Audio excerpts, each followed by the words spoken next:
Channel நேயர்களுக்கு என்னுடைய இனிய இந்நாள் வணக்கங்கள்.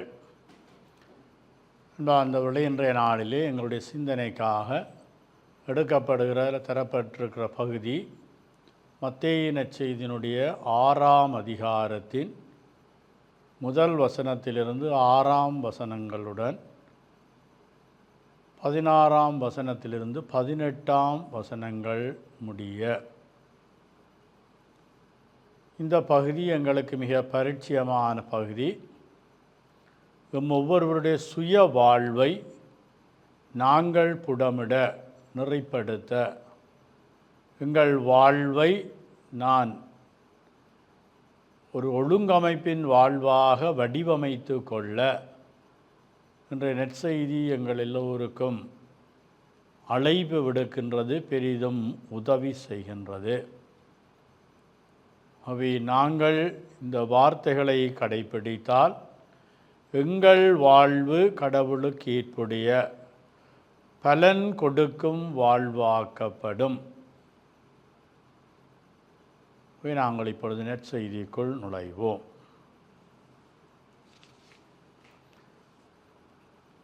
மத்தேயு நற்செய்தியினுடைய 6ஆம் அதிகாரத்தில் முதல் வசனத்திலிருந்து 6ஆம் வசனங்கள் வரை.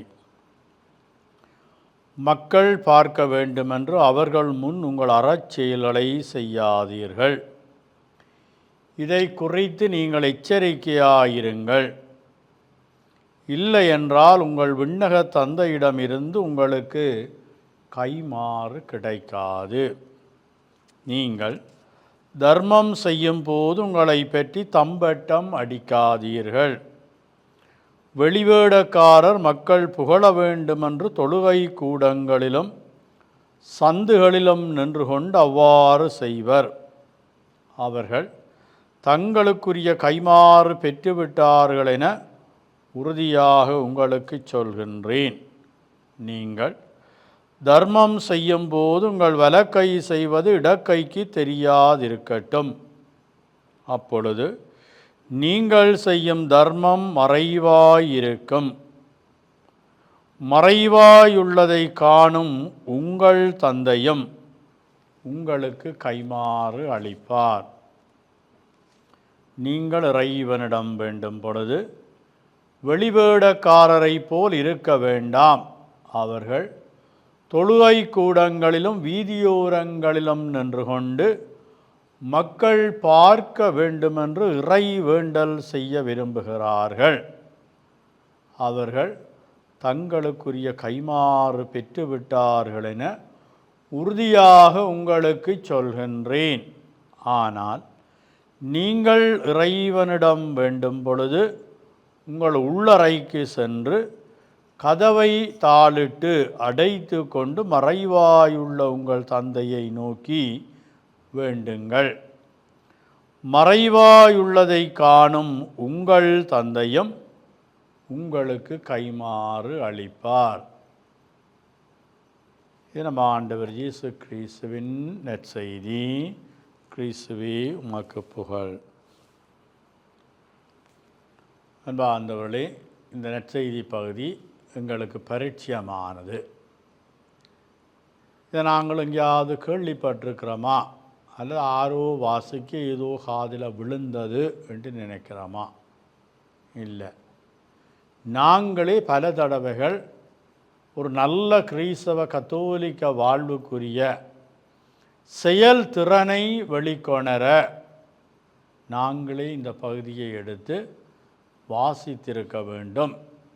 இதுவரை தான் நானாடுத்து இந்த பகுதியை தனிப்பட்ட முறையில் ஆழ்ந்து தனியாக வாசித்து சிந்திக்க இல்லை என்று சொன்னால் இன்றைக்கு ஒரு அதை செய்து பார்க்குறது நல்லம், அல்லது நேரம் கிடைக்க கூடிய விரைவில் அதை செய்வது நல்லம்.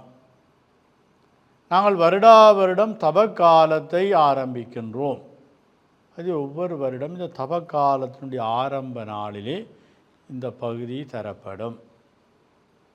என்ன? நாங்கள் எவ்வாறு தானம் செய்ய வேண்டும், நாங்கள் எவ்வாறு நோன்பு இருக்க வேண்டும், எவ்வாறு நாங்கள் இறை வேண்டல் செய்ய வேண்டும் ஆகவே இந்த அறச்செயல்கள் செய்வதும் நோன்பிருப்பதும் உபவாசம் ஒருத்தல் இருப்பதும் கடவுளோடு சல்லாபிப்பதும் இவ்வாறு எங்களால் கடைபிடிக்கப்பட வேண்டும், செயல்படுத்தப்பட வேண்டும் என்று கொணரப்படுகின்றது. அன்பார்ந்தவர்களே, இன்றைய நாளிலே எங்களுக்கு தரப்படுகிற செய்தி என்னவென்று சொன்னால், கடவுளுக்கும் எனக்கும் உள்ள தொடர்பு ஒளிவு மறைவற்றது. நான் இவ்வளத்தை தான் மறைக்க மூடி அதை ஒழித்து வைக்க நினைச்சாலும் கடவுள்கிட்ட இதையும் நான் ஒழிக்க இயலாது. அதுபோல கடவுளும் எனக்கு எதையாவது மறைக்க வேணும், ஒழிக்க வேணும் என்று இல்லை. கடவுள் கபடற்றவர், நாடகம் ஆடுபவர் அல்ல, இரட்டை வேடம் தாங்குபவர் அல்ல. அவை அவருடைய சாயலாகவும் மாதிரியாகவும் படைக்கப்பட்ட நாங்கள் அவருடைய பாவனையாகவும் திகழ வேண்டும். நாங்களும் அவரை போல இரட்டை வேடம் தாங்கி கபடற்ற, நாங்களும் நடிக்காத, ஒருவருக்கு ஒரு முகமும் மற்றவருக்கு இன்னமொரு முகமும், சிறப்பாக கடவுளுக்கு ஒன்றும் அல்லது எனக்குள் ஒன்றுமாகவும் மற்றவர்கள் முன்னிலையில் நாங்கள் வேறொன்றுமாக இருக்க முற்படுகிறோம். அதனால்தான் இயேசு இன்றைய நாளுக்குரிய சிந்தனை வாசனங்களில் முதல் வசனமாக சொல்லுவார், மக்கள் பார்க்க வேண்டுமென்று. நான் எனக்காக அல்ல, அல்லது இன்ன படைத்த கடவுளுக்காக மட்டுமன்றல்ல, நான் ஆக்கள் பார்க்க வேண்டுமென்று மற்ற ஆக்களுக்காக என்ன வெவ்வேறு நிறம் பூசி, வெவ்வேறு முகமூடியல் அணிஞ்சு, வெவ்வேறு வேடங்களை தாங்கி நாங்கள் மற்றவர்களுக்கு தரிசனமாக்க, காட்சியாக்க விரும்புகிறோம். அது நல்லமில்லை. அவர் இயேசு வடிவாக சொல்லுவார், மக்கள் பார்க்க வேண்டுமென்று அவர்கள் முன் உங்கள் அறச்செயல்களை செய்யாதீர்கள். இதை குறித்து நாங்கள் எச்சரிக்கையாக விழிப்பாக இருக்க வேண்டும். இல்லை என்றால் எங்களுக்கு கைமாறு சம்பாவனை இல்லை. நாங்கள் ஏமாற்றி போய் காட்டி பல நாள் கள்வன் ஒரு நாள் பிடிபடுவான் என்று சொல்லுவார்கள். நாங்கள் மற்றவர்கள் ஏமாற்றி போய் காட்டி நான் நாடகமாடி நடித்து கொண்டு தெரிஞ்சாலும் எங்கோ ஒரு நாள் என்னுடைய வேஷம் கலையும், என்னுடைய ஒப்பனைகள் எல்லாம் இல்லாமல் போய்விடும்.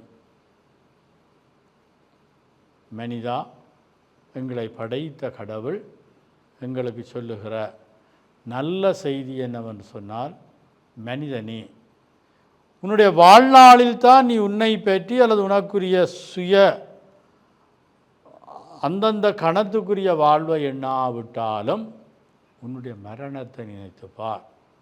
உன்னுடைய மரண படுக்கையில் நீ எப்படி இருக்க போகின்றாய், அந்த மரண வேளையில் உன்னுடைய நிலை என்னவாக இருக்கும். அவை நாங்கள் மரணத்தை நினைத்தாவது கபடற்ற, வேடம் தாங்காத, முகமூடி அணியாத ஒரு வாழ்வுக்குள் வளர அருள் கேட்போம். நாங்கள் தர்மம் செய்யக்க, தானம் செய்யக்க, நாங்கள் இந்த பேருக்காக, புகழுக்காக அல்லது அழியாத பலகைகளில் கல்லுகளில் எழுதி வைக்கிறதுக்காக தான தர்மங்கள் செய்ய வேணுமென்றில்லை. இல்லாதவனுக்கு என்னிடம் உள்ளதை கொடுக்க வேண்டும், அதுதான் நல்ல தானம். தேவையில் உள்ளவர்கள், இல்லாமையில் இருப்பவர்கள், பல்வேறுபட்ட பற்றாக்குறைகளுக்குள் அந்தரித்து கொண்டிருப்பவர்களுக்கு நாங்கள் ஆறுதலை கொடுக்கின்ற, அரவணைப்பை கொடுக்கின்ற, அவர்களுடைய தேவைக்கு, எதிர்பார்ப்புக்கு நாங்கள் 100% பதிலளிக்காவிட்டாலும் எங்களால் ஆன பங்களிப்பை செய்ய நாங்கள் அழைக்கப்படுகின்றோம், அறிவுறுத்தப்படுகின்றோம்.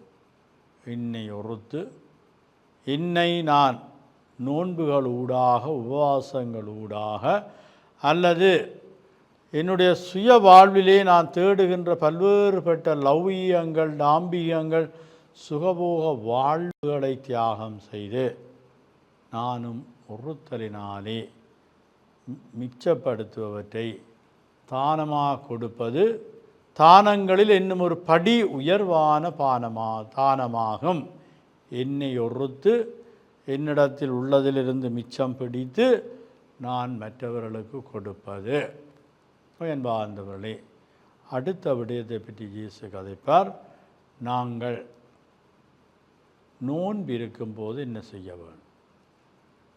முதலாவது என்னட்ட உள்ளதை கொடுக்கறது என்ன பற்றி. ரெண்டாவது, நாங்கள் நோன்பு இருப்பதனால இந்த உடலும் ஒழுங்கமைக்கப்படும், அது கடவுளுக்கு ஏற்புடைய செயலாகவும் இருக்கும்.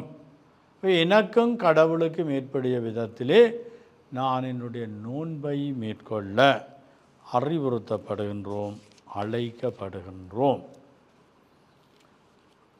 எங்களுக்கு இறுதியாக சொல்லப்படுவது, நாங்கள் இறை வேண்டல் செய்யும் பொழுது என்ன செய்ய வேண்டும்? இறை வேண்டல், கடவுளோடு சல்லாபித்தல், உரையாடுதல். இந்த இறை வேண்டலின் பொழுது அந்த யூத சமுதாயத்திலே, இஸ்ராயல் மக்கள் மத்தியிலே, ஏன் இன்றும் எங்களுடைய சமகால வாழ்க்கை முறைகளிலே பலர் பொதுவிடங்களிலும் ஆலயங்களிலும் நின்று பகிரங்கமாக அல்லது தாங்கள் ஆலயத்துக்கு போய் வருவதை மற்றவர்கள் பார்க்க வேண்டுமென்று நாங்கள் மற்றவர்கள்ட்ட நல்ல பேர் வாங்க, நல்ல கரெக்டர் வாங்கிறதுக்காக நாங்கள் சபிக்கின்ற நிலைகள், சந்தர்ப்பங்கள், அந்த மனநிலைகளிலிருந்து நாங்கள் பூரணமாக விடுவிக்கப்பட வேண்டும். நாங்கள் எங்களுக்கு ஏற்புடைய ஒரு வாழ்வை வாழ வேண்டும். இயேசு வடிவாக சொல்லுவார், நாங்கள் மறைவாக தனிமையில் கடவுள் மட்டும் பார்க்கக்கூடிய விதத்தில் செய்பவர்களை காண்பவற்றை மறைவாய் உள்ளதை காணும் தந்தை எங்களுக்கு நிறைவாக கைமாறு சம்பாவனை தருவார் என்று சொல்லுகின்றார். வேண்டாந்தவர்கள், எங்களோட வாழ்க்கையில் நாங்கள் செய்ய வேண்டியவற்றை பற்றி எங்களுக்கு தெரியும், வடிவாக சொல்லப்படுகின்றது.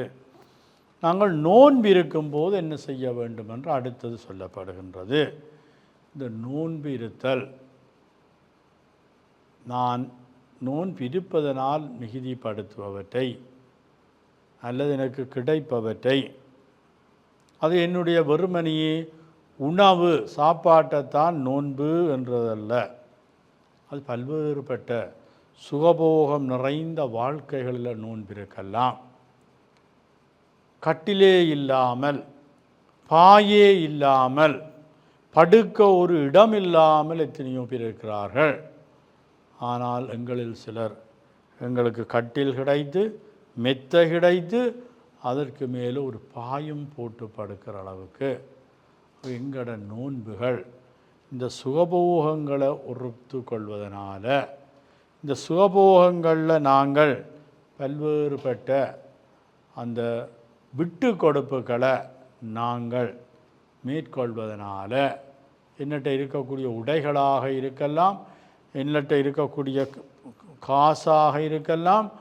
ஆகவே நோன்பு என்பது பல்வேறுபட்ட செல்வ செழிப்புகளை நான் உறுத்து அதை பகிர்வது, எனக்கென்று அளவுக்கு அதிகமாக வைத்திருப்பதோ அல்லது நான் அளவுக்கு அதிகமாக அவற்றை அனுபவிப்பதோ அல்லது அடிக்கடி நான் ஒன்றை செய்வதை விட அடிப்படையில் ஒரு நாளாவது ஒன்றை செய்வதனால் ஏனைய தடவைகளில் செய்கின்ற வாய்ப்பு பெறுகின்ற பொழுது சுகபோகங்கள் அனுபவிக்கின்ற அந்த வாய்ப்புகளை நாங்கள் தேவையில் உள்ளவர்களுக்கு அடிப்படை வாழ்க்கை போகங்கள் இல்லாமல் அந்தரிப்பவர்களுக்கு நாங்கள் பகிர்ந்து கொடுக்க, பரிமாறி கொடுக்க அழைக்கப்படுகின்றோம். நாங்கள் இந்த நோன்பிருக்க ஒரு விகாரப்படுத்தல் அல்லது எங்களோட முகங்களை காய வச்சு, அல்லது நாங்கள் பசியாக இருக்கிறோம், சோர்ந்து போயிருக்கிறோம், தஞ்சக்கட்டோடு இருக்கிறோம் என்றதையும் காட்ட விரும்புகிற மக்கள் இயேசு இவை எல்லாவற்றையும் ஒரு சாமானிய மனித ஜனரஞ்சக வாழ்வுக்குள் இறங்கி நின்று எங்கள் கத்தோலிக்க கிறிஸ்தவ வாழ்வை ஆண்டவனுக்கும் அயலவனுக்கும் எனக்கும் பலன் கொடுக்கின்றதாக வாழ இன்றைய நாளில் அழைக்கப்படுகின்றோம். இன்றைய நாள் உங்களுக்கும் இனிய நாளாக அமைய என்னுடைய ஆசிகளும் வாழ்த்துக்களும்.